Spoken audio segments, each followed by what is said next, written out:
윤 대통령 취임 후 세 번째로 참석하는 이번 아세안 관련 정상회의에서 한 아세안 관계는 새로운 차원으로 도약하게 될 것입니다.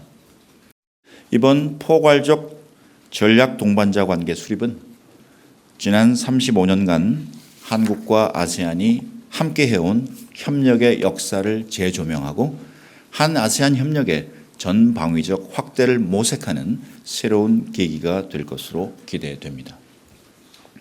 한국은 아세안과의 정치, 안보, 교역, 투자 협력을 더욱 견고히 하면서 미래 세대 교류를 확대하는 동시에 사이버, 디지털, 기후변화 대응 등에 걸친 다층적 협력을 추진해 나갈 것입니다.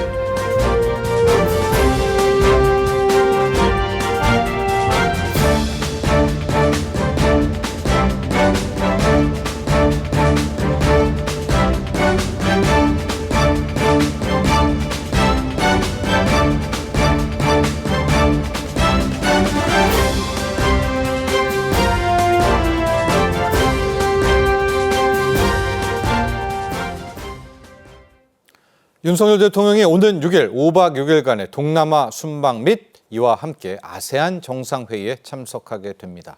자, 아세안 10개국은요, 인구가 7억 명에 달하고 풍부한 핵심 광물과 원자재를 갖고 있어서 경제, 안보 측면에서 중요성이 정말 커지고 있는데요. 자, 이번 윤석열 대통령의 순방의 의미, 또 어떤 경제적인 성과를 기대할 수 있을지 지금부터 자세하게 이야기 나눠보도록 하겠습니다. 곽성일 대외경제정책연구원 세계지역인구 2센터 센터장 권혁준 경제평론가와 함께합니다. 안녕하십니까? 네, 안녕하세요. 자, 이번 동남아 순방 그리고 아세안 정상회의에 대한 이야기들 전반적인 총평 우리 곽성일 센터장께 좀 여쭤보겠습니다. 네, 아직 떠나시진 않았지만 네. 예, 곧 가실 건데요. 일단 필리핀하고 아까 모두에서 말씀하셨듯이 필리핀, 싱가포르, 또 라오스에서 이거 아세안 정상회의로 이어지는 순방을 이제 가실 겁니다. 사실 그 동남아시아는 또 우리나라 입장에서는 봤을 때요, 경제적으로 상당히 중요한 협력 대상 지역이거든요. 또 공급망 안정적인 측면에서 공급망의 안정성 측면에서도 상당히 우리와 협력을 해야 되는 지역이고요. 또 우리가 지금 생산기지로서, 특히 중국을 생산기지로서 더 이상 활용하기 어려운 상황에서 이 아세안 지역은 우리 생산기지로서 가장 중요한 의미를 가지는 곳이라 할 수가 있습니다. 그런 의미에서 이번 정상의 그 동남아 순방을 통해서 이들 지역과의 그 신뢰관계를 더 돈독히 할 수 있다는 점에서 의의를 찾을 수 있을 것 같고요. 네. 특히 필리핀 같은 경우는 올해가 수교 75주년이고요. 네. 싱가포르 같은 경우는 내년에 수교 50주년이 됩니다. 그러니까 어떻게 보면 새로운 차원에서 협력을 모색할 수 있는 중요한 시점이라고 볼 수가 있죠. 이들 국가들과 양자 관계 속에서요. 그리고 또 한편 또 한아세안 정상회의 같은 경우는 이번에 윤 대통령이 세 번째 이제 가시는 건데요. 이번 방문을 통해서 한아세안 지금 대화 관계가 수립한 지 지금 35주년이거든요. 올해가. 그 대화관계 35주년인 시점에서 우리들이 지금 아까 전략적 동반자 관계를 포괄적 전략 동반자 관계로 이렇게 격상하는 것에 대해서 이렇게 말씀을 나눴었잖아요. 그래서 이 격상을 하게 되면 어떻게 보면 이 전략적 협력 분야에 있어 가지고의 분야를 더 포괄적으로 넓힌다는 의미를 가질 수가 있어요. 그래서 협력의 범위를 다양화시킨다. 그런 의미를 좀 더 찾아볼 수가 있고요. 또 이를 통해서 정치, 경제, 사회, 문화, 다층적인 또 여러 계층에서의 협력 분야까지도 우리가 만들어낼 수 있다는 점에서 아주 중요한 의미를 가지는 방문이다. 이렇게 얘기할 수 있을 것 같습니다. 우리가 약간 차이는 못 느끼는데 전략적 동반자와 포괄적 전략적 동반자와 좀 큰가요? 이 관계의 그 연대성이? 솔직히 말씀을 드리면요, 아세안의 입장에서는 그렇게 큰 차이를 두고 있는 것 같지는 않아요.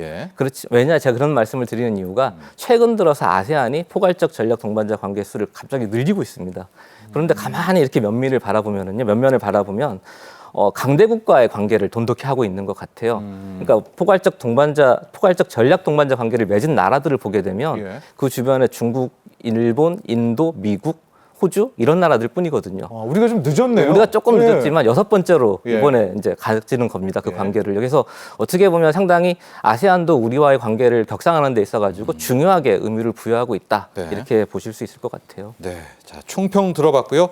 권혁준 평론가님, 일정이 좀 많습니다. 일정 정리를 한번 해야 우리가 확실하게 좀 큰 아웃라인을 잡을 수 있을 것 같아요. 네, 그렇습니다. 이제 윤 대통령이 이제 순방길을 오르게 되는데 먼저 이제 필리핀, 싱가포르 이제 순방길 아무래도 국빈 방문을 하게 됩니다. 이게 필리핀 같은 경우에는 이명박 대통령 전 이명박 대통령이 이후에 사실상 이제는 대통령이 13년 만에 이제 국빈 방문하는 거거든요. 이런 것들이 좀 의미가 있다고 보시면 되겠고 먼저 이제 순방 스케줄을 본다 그러면 일단 6월 6일과 7일입니다. 이제 필리핀에 먼저 가는데 한국전 참전 기념비에 헌화를 하고요. 그다음에 동포 만찬 간담회를 갔습니다. 그다음에 이제 7일 날 이제는 필리핀 대통령이죠. 이제는 페르난드 마르코스 주니어 필리핀 대통령과 이제 정상회담을 갖게 되는 거고요. 그다음에 8일과 9일 이제 싱가포르 일정이 들어갑니다. 여기는 8일 날 싱가포르 대통령 총리 잇따라 이제 정상 회담을 갖게 되고 여기서 이제는 자유 평화 번영의 인도 태평양을 위한 한반도 통일 비전이라는 주제로 이제 강연을 윤 대통령이 하게 되는데요. 여기서 보면 이제는 그 싱가포르 정부 산하입니다. 동남아 아시아 연구소가 동남아 연구소가 주최를 하게 되는데 여기서 이제 윤 대통령이 8.15 통일 이제 독트린 비전을 직접 설명할 계획으로 있습니다. 그래서 여기서 이제 강연을 하게 되고. 그다음에 나오는 것처럼 이제 라오스로 이제는 이동하게 되죠. 그래서 핵심이죠, 저게. 네, 그래서 아세안 정상회의, 그다음에 아세안 플러스 3 정상회의를 이제 참석하게 되는 거고, 아까 말씀드린 것처럼 오전에는 일단 아세안 정상회의가 열리고 오후에는 아세안 플러스 3 정상회의가 이제 참석이 되는 거고, 여기에 이제는 3는 말 그대로 대한민국, 중국, 일본 이제 포함해서 이제 정상회의를 갖게 한중일이죠. 됩니다. 네, 맞습니다. 그래서 포괄적 전략적 동반자 관계를 이제 격상하게 되는 상황이 이루어질 것으로 보고 있고요. 그다음에 정상회담 라오스 갔고, 그다음에 이제는 보면은 11월 오전에 동아시아 정상회의에 이제 참석을 하면서 일정을 마무리되는데 여기서 특징이 있습니다. 이제 필리핀과 싱가포르 같은 경우 일정을 쭉 보시면은 아마 이제 경제적 측면이라든지 무역과 투자 확대 이런 거에 좀 초점이 맞춰져 있고 이 라오스 방문 같은 경우는 이제는 아세안 회의잖아요. 그러다 보니까 안보 측면 이런 점에서 좀 특징을 좀 가지고 있는 이게 좀 성향이 다르다라고 말씀을 드리겠습니다. 네.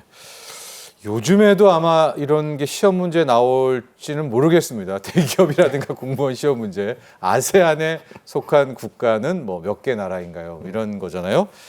정답을 혹시 아시나요, 여러분들은? 자, 우리 권혁중 평론가와 함께 아세안에 대한 이야기를 우리가 좀 알아야 되지 않습니까? 동남아잖아, 뭐 약간 싱가포르, 필리핀 있잖아, 요 정도잖아요. 네. 조금 더 몇 개국인지, 현재 얼마나 중요한지, 인구는 몇 명인지 한번 점검해 보죠. 뭐 아까 앵커님께서 말씀하셨는데 일단 10개국으로 10개국, 아세안 10개국입니다, 그렇죠. 여러분. 외워두시죠. 네. 67년도에 사실상 설립된 준 국가연합 국제기구입니다. 그러다 보니까 우리가 흔히 얘기하는 동남아시아 쪽 나라들이 힘을 합쳐서 EU처럼 사실상 독립적인 어떤 경제적인 연합국을 만들겠다, 뭉쳤네요. 연합 체계를 만들겠다라고 이제는 얘기를 하는 거죠. 그래서 이제는 아세안 같은 경우는 인도네시아, 태국 이런 5개국이 먼저 67년도에 방콕 선언에 서명을 하면서 이제 시작을 했고요. 지금은 이제 10개국으로 되어 있고 국민의 삶의 질을 우선순위로 두고 있습니다. 특히 이제는 그 당시에 민족 간의 분쟁이 좀 많다 보니까 평화적 수단으로 분쟁을 해결한다 이런 어떤 목표도 같이 갖고 있고요. 아세안의 그 영역을 좀 보겠습니다. 아까 말씀드린 것처럼 67년도에 이런 5개국으로 이제 처음은 5개국. 네, 출범을 이제 시작을 했고요. 그런 다음에 이제 84년도에 브루나이 가입하고 95년도 베트남, 97년도 라오스, 미얀마, 그다음에 99년도 캄보디아가 이제 가입하게 되죠. 그래서 92년도에 자유무역지대 출범 이후에 지속적인 경제 성장을 이룩하고 있는데 여기 보면 사실 이제는 공산국가도 있었습니다. 그렇죠? 그런데 이제는 사실상 아시겠지만 자유무역이 확대가 되면서 이제 경제 시스템이 이제 바뀌었거든요. 그래서 이제는 공산국가도 사실상 여기 아세안에 이제 포함되면서 안보 측면에서 같이 또 힘을 합치는 그런 어떤 모양새도 갖춰지게 되고요. 한국과 아세안은 89년도에 공식 대화를 처음으로 이제 시작을 했습니다. 그다음에 91년도에 아세안을 이제 정식 대화 파트너로서 이제 인정을 했거든요. 그다음에 97년도에 첫 한국과 아세안의 정상회의가 이제 개최가 되면서 좀 심화된 교역이 이루어지고 심화된 관계로 이제는 모색이 되는 그런 어떤 중요한 모멘텀이 그 당시 이제 이루어졌었습니다. 네. 아까 잠깐 이제는 멘트도 나왔지만은 이 아세안 같은 경우에는 우리나라의 두 번째 교역으로 가장 큰 나라거든요. 그러다 보니까 굉장히 우리나라 입장에서도 중요한 아세안이기도 하고요. 또한 아세안도 우리나라에 보면 교역으로 뭐 5위 정도 하기 때문에 굉장히 또 중요하게 볼 수밖에 없겠죠. 이런 점들을 봤을 때 뭐 교역, 문화, 교육, 안보 측면에서 뭐 아세안과 우리나라의 협력 방안이 더욱더 모색돼야 될 중요한 어떤 모멘텀에 지금 있다라고 말씀을 드리겠습니다.